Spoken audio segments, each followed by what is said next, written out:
I think a strength and a challenge at the same time for UE4SD is the big network of partners.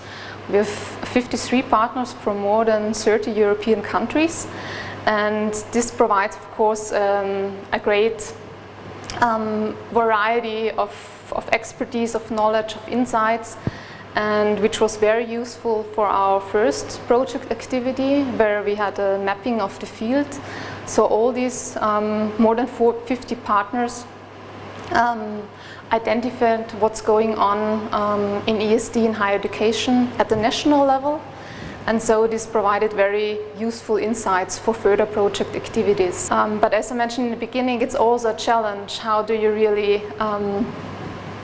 involve so many partners actively in the process, and how can you really try to focus on the specific demands partners also have? The project opened eyes and raises awareness for sustainability and makes lecturers competent for ESD, Education for Sustainable Development, and shows how to integrate sustainability in the institution as a whole. So the project University Educators for Sustainable Development is especially significant and powerful because we made it possible to bring together partners from all over across Europe, from 33 countries, 53 partners, to come together to a common project. And in this case, we also made it possible here to build a common understanding of professional development on ESD, to build a basis on what is already going on, and then to develop a common academy for ESD in higher education. So I think this widespread and the common topic and vision and approach makes it especially powerful.